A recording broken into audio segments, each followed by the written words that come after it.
हाय दोस्तों, मैं हूं सन्नाटे में गूंजती वो आवाज जो सन्नाटे में छिपा हुआ राज सामने लाने की कोशिश कर रहा हूं। और सच में ये राज जानने के लिए जो हिम्मत और साहस चाहिए वो सिर्फ आप लोगों के प्यार और भरोसे से मिलता है। और जब भी मैं एक ऐसी जगह पर होता हूं जहां चारों ओर सिर्फ सन्नाटा होता है तो मुझे सिर्फ एक ही एहसास होता है कि कोई है, या एक नई आपबीती का एहसास होता है, क्योंकि हर एक सुनसान अंधेरा अपने अंदर कुछ ना कुछ छुपाए होता है। और अगर हम उसे जानना चाहते हैं तो हम में इतना साहस होना चाहिए कि हम बिना डरे आगे बढ़ते रहें। कुछ कहानियां सिर्फ सुनी नहीं जाती, महसूस की जाती हैं। ये कहानी भी कुछ ऐसी ही है जहां अंधेरा सिर्फ रोशनी के जाने से नहीं आता, बल्कि उम्मीद के खत्म होने से पैदा होता है। ये कहानी है एक ऐसी जगह की जहां शाम ढलते ही आवाजें धीरे धीरे खामोश हो जाती हैं, और फिर जो बचता है वो है सिर्फ सन्नाटा। इस कहानी के किरदार बिल्कुल आम लोग हैं, लेकिन जो उनके साथ हुआ वो आम नहीं था। आज की कहानी शुरू करने से पहले अगर आप पहली बार मेरे चैनल पे आए हैं तो सब्सक्राइब कर लें और बेल आइकन को प्रेस कर लें ताकि मेरी अगली कहानी आप तक जल्द से जल्द पहुंच सके। और अगर आपको कहानी अच्छी लगे तो मुझे कमेंट करके भी बताना आपको कहानी कैसी लगी, ताकि मैं और अच्छी कहानियां ला सकूं आप लोगों के लिए। तो चलिए ज्यादा वक्त ना लेते हुए आज की कहानी शुरू करते हैं। दोस्तों, मेरा नाम रेशमा है। मैं आपको एक कहानी और सुनाना चाहती हूँ। मेरे दादा लोग कम से कम 4 या 5 भाई थे, लेकिन उनके मामा की 3 बेटियां थीं। उनका कोई बेटा नहीं था, इसलिए मेरे दादा के मामा ने मेरे दादा को गोद ले लिया था। अब गोद लेने के कुछ साल बाद दादा के मामा का बेटा हो गया। धीरे धीरे जब दोनों बड़े हुए तो जायदाद के हिस्से को लेकर आपस में बातें बनने लगी। यूं समझिए, मामा का जो बेटा था वो दादा को कुछ नहीं देना चाहता था। अब ठीक इसी झगड़े को सुलझाने के लिए दादा के मामा ने अपनी बेटी की शादी दादा से कर दी, और तो और उन्हें पास में ही एक गांव में छोटी सी जमीन दिलाकर अलग कर दिया। दादा को ये बात पसंद नहीं आई। उन्होंने उनसे मिलना जुलना छोड़ दिया, और ठीक दादी की वजह से वो अपने गांव जहां उनके भाई रहते थे वहां पर भी नहीं गए। अब ठीक जब मेरे पिताजी और ताऊ दोनों बड़े हुए, उन्हें भी वो गांव अच्छा नहीं लगता था, क्योंकि उस गांव में कोई स्कूल भी नहीं था और मेरे पिताजी पढ़ लिखकर डॉक्टर बनना चाहते थे। इसीलिए वो अपने नाना के यहाँ रहने आ गए। लेकिन जो मेरे दादा थे, उनके मामा के लड़कों को उनका वहां आकर पढ़ना अच्छा नहीं लगता था। और तो और उन्होंने साफ लफ्जों में कह दिया था कि तुम यहाँ रहकर पढ़ तो सकते हो, लेकिन अपने खाने पीने का इंतजाम अपने पिताजी से कराना, हम तुम्हें यहाँ पर कुछ नहीं देंगे। यही बात थी। दादा भी पिताजी और ताऊ से नाराज थे कि तुम उनके घर पर रहकर क्यों पढ़ाई करते हो, कोई पढ़ाई जरूरी नहीं है। लेकिन क्या करें, पिताजी और ताऊ पढ़ना चाहते थे, इसीलिए चुपचाप वो एक छोटे से कमरे में जो उनकी नानी ने उनके लिए साफ किया था उसी में रहते थे।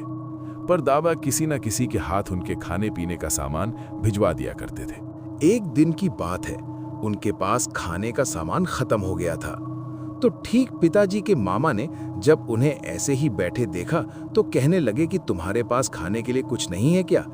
पिताजी ने नामे सर हिलाया। उन्होंने तुरंत कहा, यहां रहकर भूखे मरना है, जाओ अपने पिताजी से लेकर आओ। दोस्तों, उस वक्त 5 या 6 का टाइम था।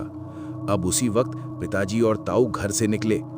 दोस्तों, सबसे बड़ी बात, उस वक्त सवारी का कोई साधन नहीं था, इसलिए पिताजी और ताऊ को पैदल ही अपने गांव की ओर जाना पड़ा।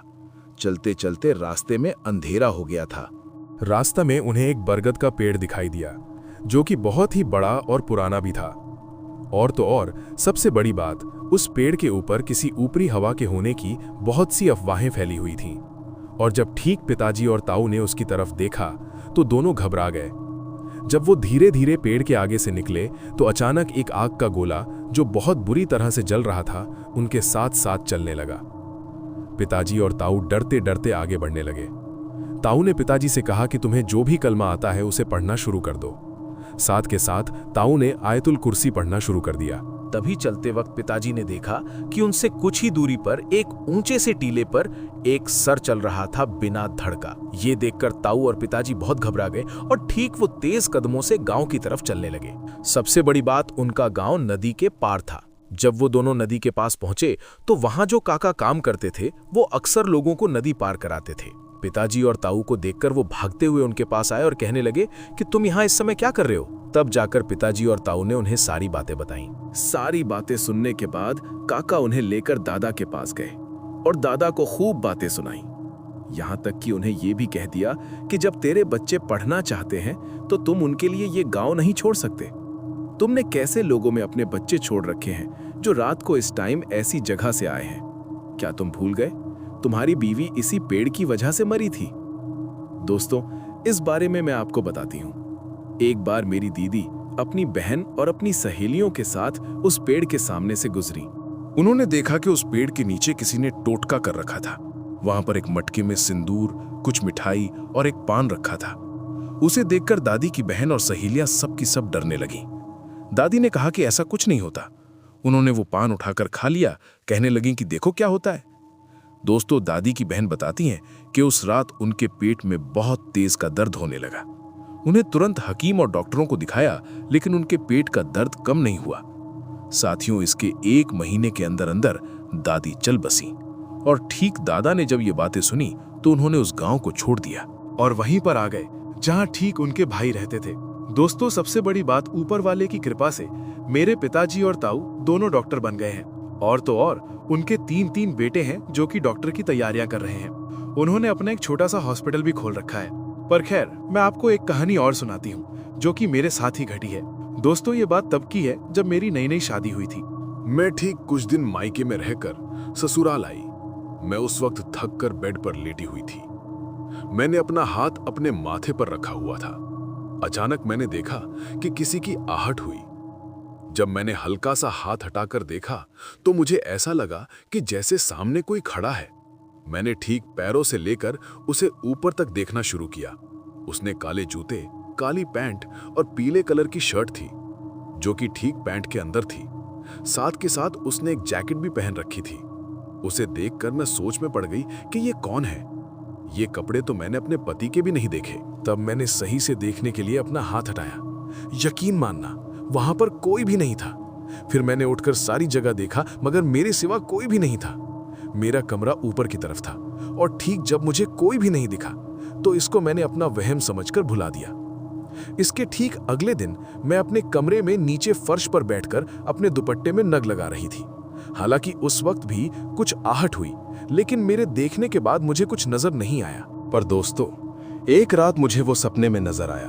मैंने सपने में देखा कि वो और मैं किसी छत पर खड़े हैं और मुझे उसकी शक्ल साफ दिखाई दे रही थी। वो लगभग 25 से 30 के आसपास होगा। मैंने उससे पूछा कि तुम कौन हो और मुझे क्यों दिखाई देते हो। उसने मुझसे कहा, ऐसे ही एक दिन मेरा एक्सीडेंट हो गया और मैं वहीं पर मर गया।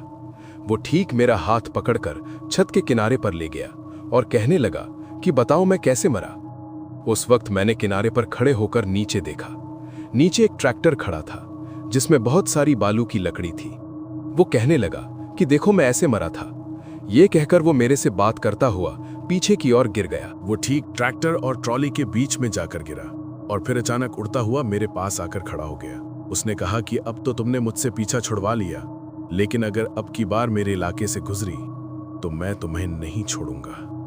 इतना कहकर वो अचानक गायब हो गया। उसी वक्त मेरा भी सपना टूट गया। ये बात 1994 की है, लेकिन उसके बाद से मुझे कुछ भी नजर नहीं आया। अब आप ही बताइए, मेरी कहानी आपको कैसी लगी? नीचे कमेंट में जरूर बताना। धन्यवाद। दोस्तों, ये थी रेशमा जी की भेजी हुई कहानी। इनकी कहानी वाकई बहुत ही अच्छी थी। आपको कैसी लगी नीचे कमेंट जरूर करिएगा।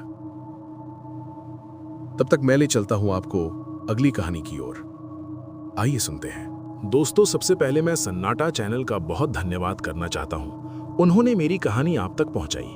मैं इस चैनल के लिए इससे पहले भी कई कहानियां भेज चुका हूं। मेरा नाम रहमान है और ठीक ये घटना जो मेरे साथ घटी बिल्कुल सच्ची घटना है। अगर मैं अभी याद करूं तो मेरी रूह कांप उठती है। ये बात ठीक तब की है जब मैं 20 साल का था। मेरी एक बड़ी बहन भी है, रोजा, जो मुझसे ठीक 2 साल बड़ी है। हम दोनों एक ही कॉलेज में पढ़ते थे। हमारे कॉलेज का फर्स्ट सेमेस्टर खत्म हो चुका था। मैंने सोचा कि अब जब इतना बड़ा वेकेशन गैप हो तो हमें कहीं घूमने जाना चाहिए, लेकिन मेरी बहन के कुछ और ही प्रोग्राम्स थे, इसीलिए लगातार वो मुझे मना कर रही थी। पर मैंने उसे बहुत रिक्वेस्ट किया और फिर वो मान गई। मैंने डिसाइड किया था कि क्यों ना इस बार हम सिलेट घूमने के लिए जाएं। वहाँ की नेचुरल ब्यूटी का अलग ही मजा है। मैंने सोचा कि हम दोनों ही नहीं बल्कि मेरे कॉलेज के 3-4 दोस्त और भी जाएंगे। आखिरकार मेरी बहन राजी हो गई। हमने प्लान बनाया कि 4 दिन बाद जाएंगे। ऐसा करते करते ठीक हमारे जाने का दिन आ गया। हम एक बड़ी SUV में बैठकर सिलहट के लिए रवाना हो गए। करीब 7 घंटे बाद हम सिलहट शहर पहुंच गए। ठीक रात के 8 बज चुके थे। हमने वहां पर एक रेस्ट हाउस बुक किया, सिर्फ आज की रात गुजारने के लिए। हम ठीक फ्रेश होकर खाना खाकर चुपचाप सो गए। अगली सुबह हम सिलहट शहर घूमे और मस्त आनंद लेने लगे। रात होते ही हम सभी ने यह सोचा कि क्यों ना पहाड़ी इलाके में जाएं और वहां कुछ फोटो शूट करें। मैंने उससे पूछा, एक्सक्यूज मी मैम, आप रो क्यों रहे हैं? आपका कोई गुजर गया है? अगर ऐसा कुछ है तो मैं आपकी क्या मदद कर सकता हूं? दोस्तों, उस औरत ने मेरे को जवाब दिया, अजीब तरीके का जवाब, चले जा वरना तू बहुत पछताएगा। वो एक और इशारा करते हुए कहने लगी, वहां तो बिल्कुल मत जाना। इतना कहकर वो आगे चलते हुए गायब हो गई। मैं उससे कहने लगा कि अरे मेरी बात तो सुनिए, लेकिन वो अचानक बोलते बोलते कहीं गायब हो गई। उस वक्त 1 सेकंड के लिए मुझे ऐसा लगा कि ये मेरा भ्रम है, लेकिन मुझे अच्छे से याद है, मैंने तो शराब भी नहीं पी थी। उस वक्त मैंने इस बात को इग्नोर कर दिया और मेरे दोस्तों के साथ वापस आ गया। मैं उनसे कहने लगा कि रात बहुत हो चुकी है, चलो सोने चलो। मेरा एक दोस्त कहने लगा कि नहीं भाई नहीं, मैं यहाँ पर नहीं सोऊंगा। यहाँ से 200-300 मीटर दूर एक घर है, हम लोग वहाँ पर जाकर आज की रात गुजारते हैं। मैंने कहा ठीक है। हम सब जब उस घर के पास पहुंचे तो देखा कि गेट पर ताला लगा हुआ था। इतना चलकर वापस आने के बाद दिमाग एकदम चकरा सा गया। हम वापस जाने वाले ही थे कि तभी एक बूढ़ा आदमी आया जो देखने में मुझे केयरटेकर लग रहा था। अचानक वो कहने लगा कि अब कहीं मत जाओ, यहीं रुक जाओ, इस वक्त तुम्हें और कहीं रहने को नहीं मिलेगा। उसने गेट खुला और हम सब लोगों को रूम दिखा दिया। हमने उसको थैंक्स कहा और हम सब सोने के लिए चले गए। अब ठीक रात के 2 बज रहे थे। मेरे एक दोस्त को वॉशरूम लगे। उसने घर के बाहर आकर वॉशरूम करने का सोचा, क्योंकि वो घर जिस तरीके से बने हुए थे वहाँ अंदर वॉशरूम नहीं थे। वो ठीक वॉशरूम कर ही रहा था कि अचानक उसके कानों में कुछ आवाज गूंजी। वो आवाज थी कि तुझे मना किया था यहाँ आने को, अब तुझे इसकी सजा भुगतनी पड़ेगी। मेरा दोस्त एकदम घबरा उठा, कहने लगा कि कौन है। इसके बाद वही सफेद साड़ी वाली औरत और वो वॉचमैन दिखाई दिए। उन्हें देखकर वो एकदम डर गया, कहने लगा कि आप दोनों यहाँ पर। वो दोनों कहने लगे कि अब तुझे दर्दनाक और डरावनी मौत मिलेगी। जिस जगह तुम सोने के लिए आए हो, यहाँ पर भूत प्रेत रहते हैं। दरअसल आज से 10-15 साल पहले मैं और ये चोरी करते हुए पकड़े गए थे, तो मालिक ने हमें जान से मार दिया था। तब से हमारी आत्मा यहीं भटकती रहती है और जो कोई भी यहाँ पर आता है वो ठीक हमारे साथ चले जाता है। दोस्तों, मेरा दोस्त दौड़कर हमारे पास आया और हम सबको ये सारी बात बताई। वो कहने लगा कि ये जगह हॉन्टेड है, फौरन यहाँ से निकलो बाहर। मैंने उससे कहा ये क्या बकवास कर रहा है, लेकिन उसने तुरंत अपने साथ बीती सारी बातें बताई। हम सब ने भागने की सोची, लेकिन मेन गेट पर ताला लगा हुआ था। यूं समझिए एक तरह से हम फंस चुके थे। हम चिल्ला रहे थे कि प्लीज ये दरवाजा खोल दो, हम यहाँ वापस कभी नहीं आएंगे। मैं लगातार भगवान का नाम लेता रहा। सबके सब इधर उधर ही बैठे हुए थे, लेकिन 1-8 घंटे बाद अजान की आवाज सुनाई दी। उजाले के वक्त हल्की रोशनी में दिखाई दिया कि यहाँ से कूदकर हम निकल सकते हैं। हम सब के सब वहां से बाहर निकल गए। हम ठीक अपनी गाड़ी में बैठे और वहां से ढाका आ गए। दोस्तों, हम लोगों ने कसम खाई थी कि ये बात हम फैमिली में से किसी को नहीं कहेंगे, लेकिन आपको एक बात सच कहता हूं, आप कभी भी कहीं घूमने का प्लान बनाएं तो आपको यूं ही कहीं भी नहीं रहना चाहिए। कई बार इंसान भूत का वेश बनाकर आपको डराने की कोशिश भी कर सकते हैं या शायद आपको लूट भी सकते हैं। इसीलिए कभी भी बाहर जाएं तो अपने होटल के अलावा इधर उधर जाने की कोशिश ना करें। बस इतनी ही थी मेरी ये कहानी। धन्यवाद। तो दोस्तों, ये थी रहमान जी की कहानी। इनकी कहानी आपको कैसी लगी नीचे कमेंट जरूर बताइएगा, क्योंकि हर इंसान अपनी एक कहानी लेकर आता है और मैं नहीं चाहता कि किसी की भी कहानी मैं लेकर ना आऊं। इसीलिए जैसी भी लगे कमेंट जरूर कीजिएगा। बाकी मैं ले चलता हूं आपको हमारी आज की अगली कहानी की ओर। आइए सुनते हैं। दोस्तों, मेरा नाम रोहित कुमार है। मैं इस कहानी को अपने दोस्त के पॉइंट ऑफ व्यू से सुनाना चाहता हूँ। साथियों, मेरा नाम रिकी है और मैं शिमला में रहता हूँ। ये कहानी मैं किसी को डराने के लिए नहीं सुना रहा, बल्कि ये मैं अपना अनुभव जो कि मेरे साथ हुआ वो आपसे शेयर करना चाहता हूँ। दोस्तों, शिमला में लगातार किराए के घर पर रहना थोड़ा मुश्किल काम है। इसीलिए मुझे एक पुराने बाजार की गली में एक सस्ता सा घर मिला। मकान मालिक एक अजीब सी निगाह से मुझे देखता रहा और सिर्फ एक ही बात कही, बेटा ये घर सस्ता है पर यहाँ रात को ज्यादा देर तक जागना मत। मैंने हंसी में सर हिलाया। मुझे लगा शायद ये बस अंधविश्वास होगा। मैं खुश था कि मुझे अपनी जगह मिल गई। वहां की पहली रात सब कुछ एकदम नॉर्मल था, लेकिन आधी रात को मुझे ऐसा लगा जैसे छत में कुछ खिसक रहा हो। धीरे धीरे किसी चीज के घूमने की आहट आई। मैं उठा और बाहर जाकर देखा, सब कुछ एकदम नॉर्मल था। मैं हंसकर वापस सो गया। लेकिन इसके दूसरी रात ठीक 12 बजे के बाद मुझे ऐसा लगने लगा जैसे कोई मेरे कमरे के बाहर चल रहा है। धीरे धीरे कदमों की आहट दरवाजे तक आ रही थी, और तो और वो आहट ठीक मेरे दरवाजे पर आकर वहीं पर रुक गई। मैंने उठकर जब दरवाजा खोला तो सामने कुछ भी नहीं था, लेकिन जमीन पर गीले पैरों के निशान थे जो सिर्फ मेरे कमरे तक आए और वहीं पर खत्म हो गए। अगले दिन मैंने सुबह उठकर अपने पड़ोसी से बात की। उसने कहा कि भाई इस गली में पहले एक औरत अपनी छोटी सी बेटी के साथ रहती थी, लेकिन एक रात दोनों अचानक गायब हो गए। ना लाश मिली और ना ही उनका पता। तब से लोग कहते हैं कि रात को इस गली में गीले पैरों के निशान दिखाई देते हैं। दोस्तों, मेरे अंदर हल्की सी घबराहट हुई, पर मैंने सोचा कि हिम्मत से रहूंगा। रात हुई, मैं जल्दी सो गया, लेकिन तीसरी रात मुझे एक सपना आया। एक औरत सफेद साड़ी में भीगे भीगे बालों के साथ मेरे बिस्तर के पास खड़ी थी। उसका चेहरा अंधेरे में छुपा हुआ था, लेकिन उसकी खौफनाक आवाज ठीक मेरे कानों में गूंजी। वो कह रही थी कि मेरी बेटी को ढूंढ दो, वो अभी भी यहीं शिमला में भटक रही है। दोस्तों, सच कहता हूं, जब मैं एकदम से नींद से जागा तब मैंने देखा कि मेरे बिस्तर के पास सच में पानी गिरा हुआ था। मुझे कुछ भी समझ में नहीं आया, लेकिन अब तक मैं जो सपना देख रहा था उसकी सच्चाई मेरे सामने थी। थोड़ी देर जागने के बाद मैं कब सोया मुझे पता ही नहीं चला। दोस्तों, इसके ठीक अगले दिन से घर में अजीब अजीब चीजें होने लगीं। दरवाजा खुद ब खुद खुल जाता, खिड़की से लगातार ठंडी हवाएं आती, चाहे बाहर धूप हो या ना हो। रात को अक्सर घंटी बजती, लेकिन दरवाजा खोलने पर कोई नहीं होता। एक रात तो मैंने देखा कि मेरा आईना अपने आप हिल रहा था, जैसे उसे कोई अंदर से हिला रहा हो। सच कहूं तो मैं बहुत डर गया था, पर क्यूरियोसिटी भी बढ़ रही थी। मैंने बाजार में एक बूढ़े अंकल से बात की। उन्होंने कहा कि बेटा, इस घर में किसी औरत और उसकी बेटी की आत्मा फंसी हुई है। शायद तब तक उन्हें चैन नहीं मिलेगा जब तक उनके साथ क्या हुआ वो राज सामने नहीं आएगा। दोस्तों, मैंने इस बारे में बहुत खोज की। पता चला कि उस औरत का पति उसके साथ बुरा बर्ताव करता था। एक दिन उसने गुस्से में आकर औरत और बेटी को मार दिया और लाश को शिमला के जंगल में फेंक दिया। तभी से उनकी आत्मा घर और गली में भटक रही है। ठीक उसी रात जब मैं वापस घर आया तो घड़ी ने 3 बजे के आसपास अपना घंटा बजाया। उसी वक्त अचानक लाइट भी चली गई, और तो और अंधेरे में मुझे बच्ची की हंसने की आवाज सुनाई दी। धीरे धीरे एक औरत की चीख भी गूंजी।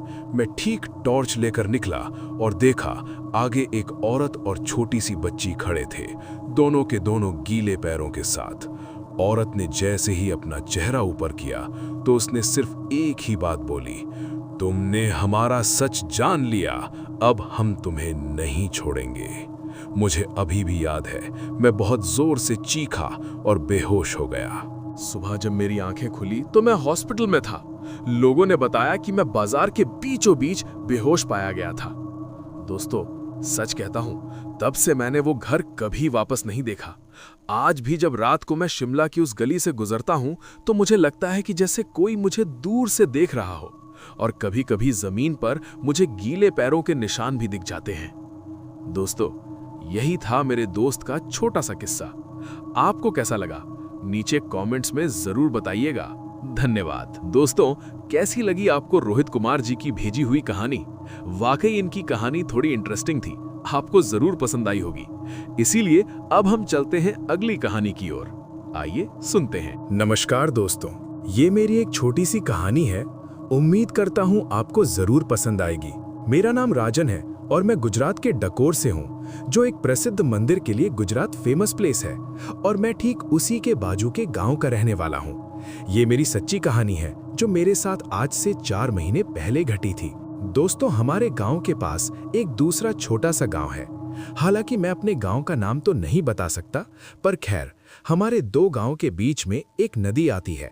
एक रात हमारे घर पर मेरे मौसा आए हुए थे, तो ठीक उन्हें छोड़ने के लिए मुझे बाजू वाले गांव से होकर जाना था। फिलहाल खाना खा पीकर हम निकल गए।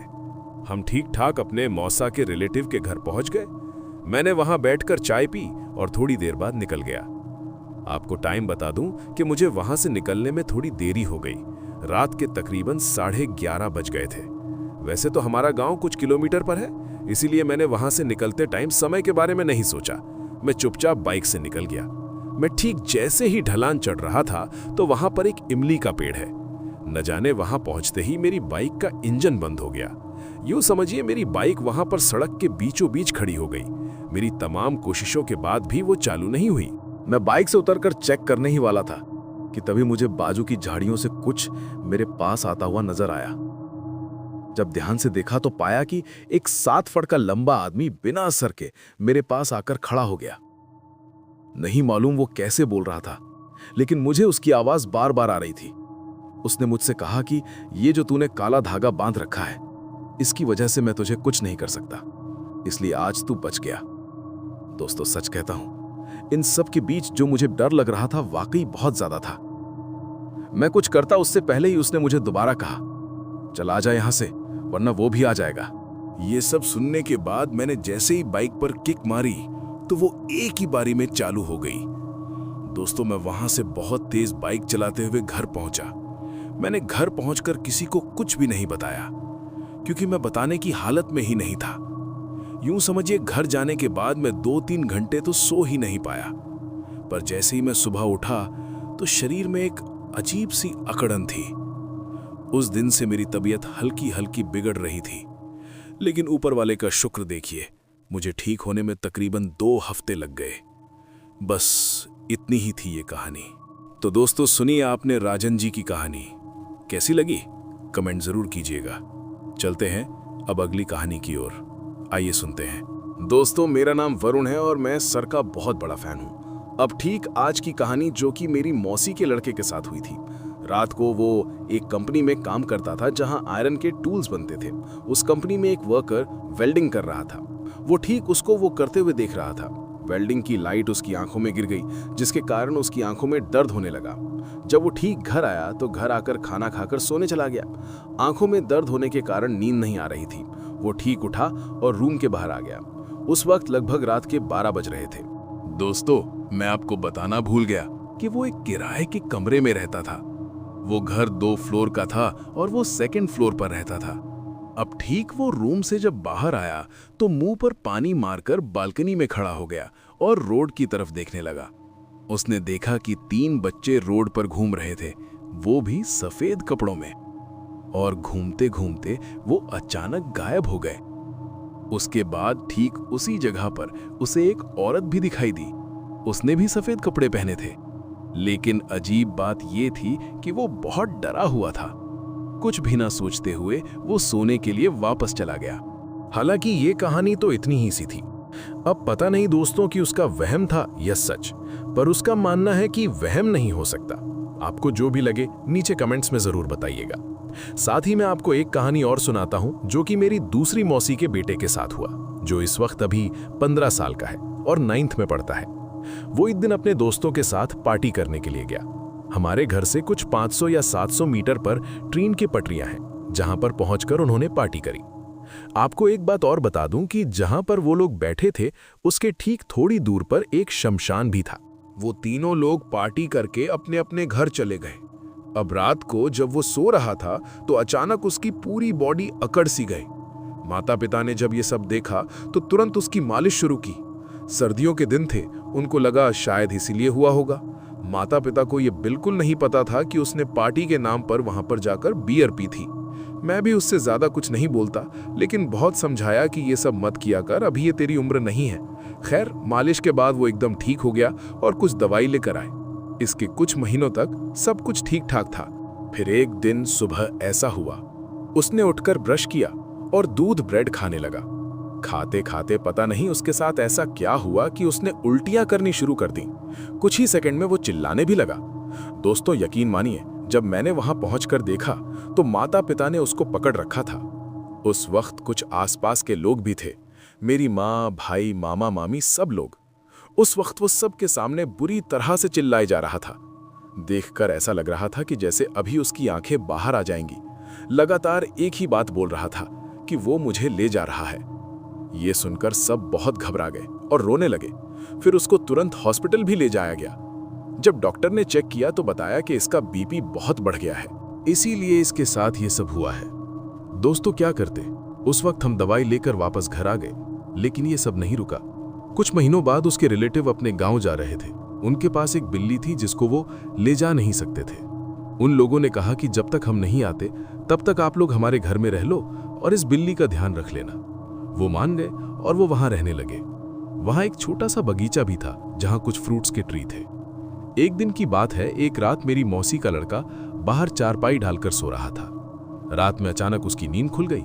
समय देखा तो 3 बज रहे थे।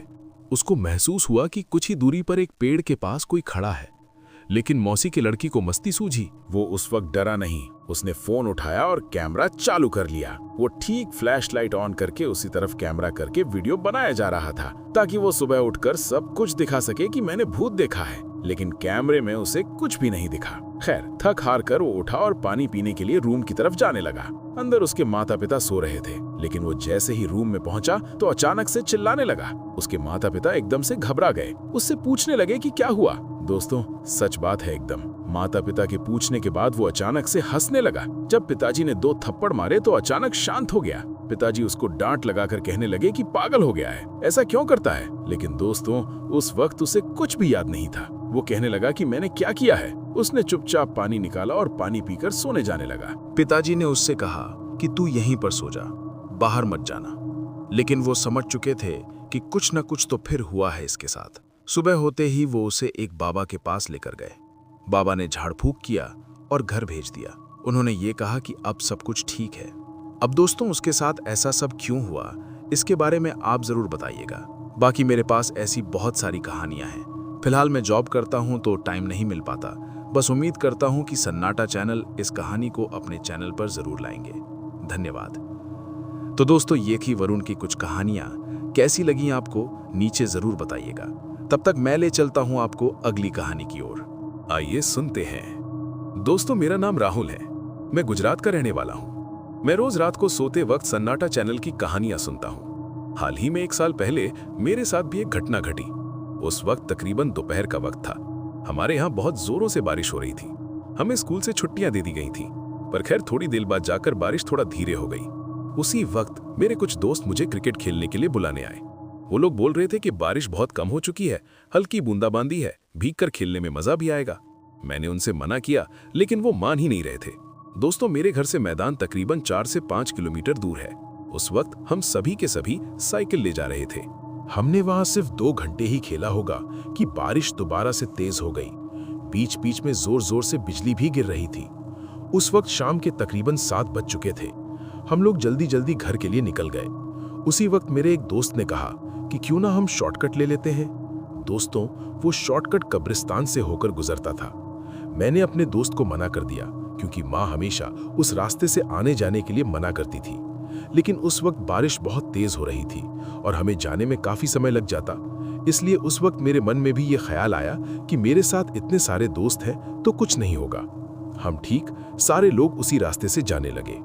जैसे ही हम कब्रिस्तान के पास पहुंचे, उसी वक्त मेरे और मेरे खास दोस्त की साइकिल पंचर हो गई। और तो और हमारे बाकी के दोस्त हमें अकेला छोड़कर चले गए। हम लोग साइकिल से उतरकर धक्का लगाते हुए जा रहे थे। सच कहूं तो हम दोनों बहुत डर गए थे क्योंकि अंधेरा बढ़ता जा रहा था। चलते चलते रास्ते में एक पेड़ के नीचे कुछ टूटने की आवाज आई। मैं उसे नजरअंदाज करके आगे की ओर बढ़ गया। शुक्र था, कुछ देर बाद हम दोनों अपने घर पहुंचे। घर पहुंचकर माँ ने मुझे बहुत डांटा और पूछा कि कौन से रास्ते से आया था। मैंने माँ को झूठ बोल दिया और नहाने के लिए चला गया क्योंकि मैं उस वक्त बहुत ज्यादा गीला हो गया था। मैं नहा धोकर चुपचाप खाने के लिए बैठ गया। खाना खाया और सीधा ऊपर के रूम में सोने के लिए चला गया।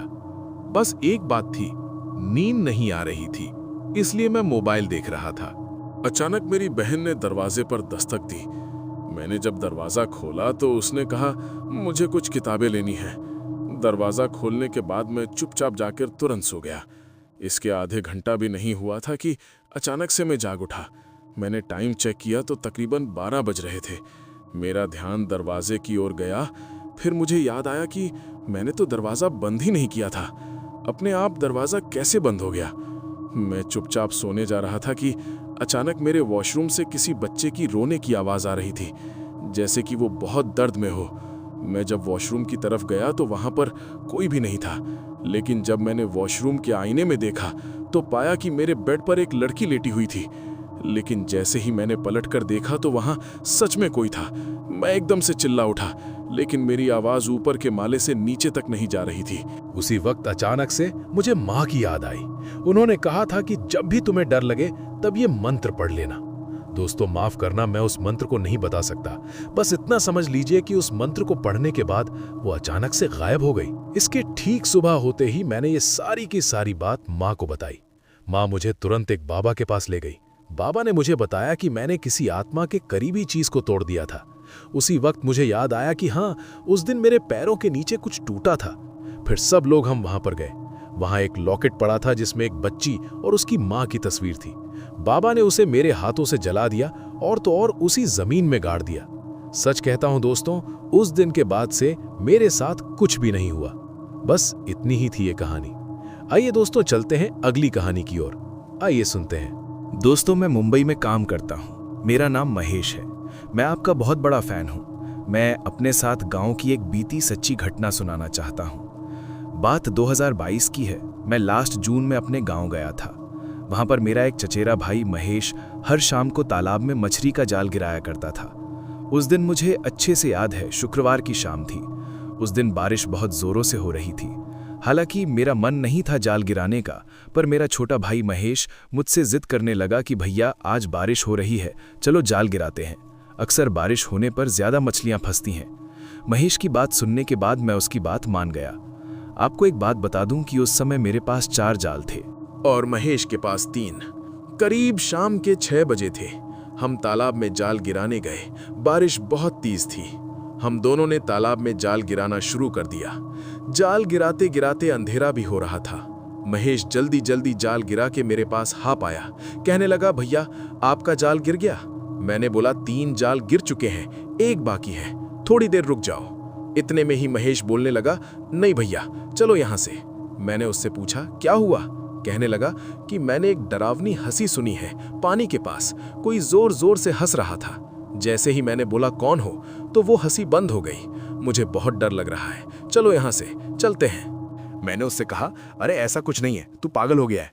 मेरा इतना कहते ही वही आवाज मुझे भी सुनाई दी, लेकिन जब मैंने पीछे मुड़कर देखा तो कुछ भी नहीं था। पर डर ऐसा लगा कि मैं जाल छोड़ के महेश को ले भागने लगा। भागते समय मुझे लग रहा था कि शायद कोई मेरे पीछे आ रहा है। तभी अचानक एक नील गाय जैसा जानवर हमारे आगे आया और तुरंत आगे जाकर गायब हो गया। उसे देखकर हम दूसरी ओर भागने लगे। मैंने भागते हुए मन में साईं बाबा का नाम लिया कि रक्षा करो। जैसे तैसे हम घर पहुंचे और साईं बाबा का बहुत बहुत धन्यवाद। उस रात तो हम खाना खाकर चुपचाप सो गए, लेकिन सुबह हम दोनों की बहुत तबीयत खराब हो गई। मन में सोचा मैंने कि शायद डरने की वजह से हुआ होगा। फिर हम गांव के झाड़ फूंक करने वाले शेख बाबा के पास गए। उन्होंने हमारे ऊपर झाड़ फूंक किया और बताया कि शाम को तुम लोगों के पीछे पिशाच पड़ गया था। अच्छा हुआ पानी में तुम लोगों ने जाल साथ लिया था, इसीलिए तुम बच गए। दोस्तों, इन सब के बाद हम कभी भी शाम के समय जाल गिराने नहीं गए, खास करके बारिश में। दोस्तों, आगे पीछे जो कुछ भी हो, लेकिन पता नहीं उस दिन बहुत ही डरावनी शाम थी। आप लोगों को क्या लगता है? नीचे कमेंट जरूर कीजिएगा। धन्यवाद। तो दोस्तों, ये थी महेश जी की इंटरेस्टिंग स्टोरी। कैसी लगी आपको? नीचे कमेंट जरूर कीजिएगा। फिलहाल ले चलता हूं आपको अगली कहानी की ओर। आइए सुनते हैं। दोस्तों, मेरा नाम तनु है और मेरे दोस्त का नाम प्रतीक है। वो ठीक चिरचिता गांव में रहता है। प्रतीक मेरा बहुत अच्छा दोस्त है। हम दोनों ने एक साथ पढ़ाई की है, लेकिन उसके साथ 2 बार घटना हुई है, लेकिन मैं एक ही बताता हूँ। दोस्तों, जन्माष्टमी का दिन था। वो ठीक कुछ मिठाइयाँ लेकर अपनी बुआ के घर जा रहा था। उस वक्त वो जंगल के रास्ते से जा रहा था। वो शाम के 5 बजे निकला था। सोच रहा था कि रात होने से पहले मिठाई देकर आना है।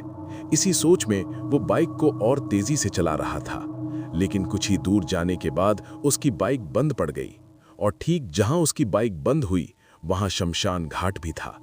प्रतीक सोचने लगा कि पेट्रोल तो मैंने डलवाया था, फिर ये बाइक क्यों बंद हो गई। एक बार ऐसे लगा कि शायद वैसे ही बंद हो गई होगी। उसने दोबारा स्टार्ट की, लेकिन स्टार्ट नहीं हुई। उस वक्त उसे कुछ भी समझ में नहीं आया। दोस्तों, दरअसल प्रतीक भूत प्रेतों से बहुत डरता है, और अब आप ही सोचिए, कुछ ही देर में रात भी होने वाली थी। उसी वक्त वहां पर एक कुत्ता आया और प्रतीक की बाइक के चारों ओर घूमने लगा। आसपास कोई भी दिखाई नहीं दे रहा था। धीरे धीरे उसका डर बढ़ता जा रहा था। सोच रहा था कि जल्दी बाइक स्टार्ट हो जाए, लेकिन उसको वहां पर बहुत देर हो चुकी थी। लगातार कोशिशों के बाद अचानक उसकी बाइक स्टार्ट हो गई। उसके दिल को उस वक्त थोड़ी राहत मिली। उसने बिना समय गवाए जल्दी से वहां से निकल गया। अब ठीक जब वो अपनी बुआ के पास पहुंचा तो रात हो चुकी थी। अब ठीक बुआ के घर पहुंचने के बाद बुआ ने उसको वहीं पर रोक दिया। उससे कहा कि बेटा, खाना खाकर चले जाना। खाना खाने के बाद उसने जैसे ही जाने की बात की तो बुआ ने उससे कहा कि बेटा, रात हो चुकी है, सुबह चले जाना। इतनी रात को जंगल का रास्ता ठीक नहीं है। लेकिन मेरा दोस्त प्रतीक बिल्कुल नहीं माना। वो बाइक स्टार्ट करके तुरंत जाने लगा। उसी वक्त रास्ते में अचानक उसे किसी के आने का एहसास हुआ। उसको ऐसा लगा था कि जैसे कोई आ रहा है, लेकिन वो डर के कारण बाइक तेज चला रहा था। उस वक्त सर्दी के दिन थे। चलाते वक्त उसने जैसे ही एक दो बार पीछे देखा तो अचानक उसके हाथ पैर कांपने लगे। कुछ दूर आने के बाद उसको एक चाय वाले की दुकान दिखी। दुकान देखते ही वो खुश हो गया। उसने चाय वाले की शॉप पर बाइक रोकी। चाय वाले ने उसको देखते ही कहा कि क्या हुआ बेटा। प्रतीक ने अंकल को सारी बात बताई जो कि उसके साथ घट रही थी। लेकिन अंकल ने कहा, बेटा, डरने की कोई जरूरत नहीं, अब तुम आराम से घर जाओ। दोस्तों, वाकई प्रतीक जब घर पहुंचा तो कंबल में कांप रहा था। मां के पूछने पर उसने वही कहानी दोबारा बताई। अगले दिन उसकी तबीयत बहुत ज्यादा खराब हो गई। लेकिन जैसे जैसे रात हुई, प्रतीक बहुत अजीबोगरीब हरकतें करने लगा। कभी किसी से बातें करता तो कभी कुछ ऐसा देखता जिन हरकतों की वजह से घर वालों ने किसी झाड़ फूंक वाले को बुलाया। झाड़ा लगाने के बाद उसके हाथों में कुछ बांधा गया। बाबा ने बताया कि जहां इसकी बाइक रुकी थी वहां पर एक शमशान था। वहीं से इसके ऊपर यह आत्मा समा गई। लेकिन अब कोई दिक्कत नहीं है दोस्तों, यही थी प्रतीक की कहानी। मुझे उम्मीद है सन्नाटा चैनल इस कहानी को जल्द से जल्द सुनाएंगे। बात रही प्रतीक के पीछे देखने की, तो उसने भी देखा था। और तो इस कहानी में एक बात और थी। जब प्रतीक ने एक दो बार पीछे देखा था, उसका कहना है कि पीछे उसने एक साये को आते हुए देखा था। बस, धन्यवाद। तो दोस्तों, ये थी तनु के दोस्त की कहानी। आपको इनकी कहानी कैसी लगी नीचे कमेंट्स में जरूर बताइएगा। दोस्तों, आपने इतनी सारी कहानियां सुनी, उसके लिए मैं आपका तहे दिल से धन्यवाद करना चाहता हूं। अब मैं भी अपनी आवाज को विराम देना चाहता हूं, इसीलिए आखिरी में एक छोटा सा किस्सा सुनाकर मैं अपनी आवाज को विराम दे दूंगा। आइए सुनते हैं। दोस्तों, ये कहानी 25 अगस्त 2024 की है, मोहनलालगंज कनकाहा गांव की। दोस्तों, गांव के अंदर एक पुराना घर था और ठीक एक बाहर खेतों में बना हुआ घर था। ऐसा घर जहां चारों तरफ खेत थे। उस खेत के अंदर मेरा घर हुआ करता था। वहां मेरे मामा मामी लोग रहते थे। उनके साथ साथ उनके बच्चे भी रहते थे। ये कहानी रात की है। सब लोग खाना खाकर सोने जा रहे थे और ठीक जब सब लोग सो गए तब मेरी मामी रात के करीब 2:30 बजे वॉशरूम के लिए गई। आपको बता दूं कि घर चारों तरफ से खुला हुआ था। चारों तरफ खेत ही खेत हैं। अब वो ठीक मामी वॉशरूम करके छत की तरफ जा रही थी, तभी उनको पीछे से किसी ने धक्का दिया। लेकिन उन्हें नहीं पता चला कि आखिर वो कौन था। वो नीचे गिरी और उनके सर पर चोट आ गई। उनके पीछे एक साया खड़ा था। उन्होंने जैसे ही पीछे मुड़कर साये को देखा तो खूब जोर जोर से चिल्लाने लगी। सब लोगों ने नीचे आकर देखा तो मामी बेहोश पड़ी हुई थी। उनके सर से खून भी बह रहा था। उन्हें उठाकर जल्दी अस्पताल लेकर गए। जब उन्हें होश आया तब उन्होंने घर पर सारी बातें बताईं। दोस्तों, इसके दूसरे दिन पूरे घर में पूजा पाठ कराई गई। कहते हैं उसके बाद से मामी अब बिल्कुल ठीक है। बस यही थी मेरी छोटी सी कहानी। मेरा नाम सोहन कुमार है। धन्यवाद। तो दोस्तों, ठीक आपने सुनी सारी कहानियां। मुझे उम्मीद है आपका यूं ही प्यार मिलता रहेगा, तो हम यूं ही कहानियां सुनते रहेंगे। बस मैं जल्द ही मिलूंगा आपसे इसी तरह की रोमांच भरी रहस्यमयी कहानियों के साथ। बस तब तक आप अपना और अपने परिवार का ख्याल रखें। चलता हूँ, बाय बाय।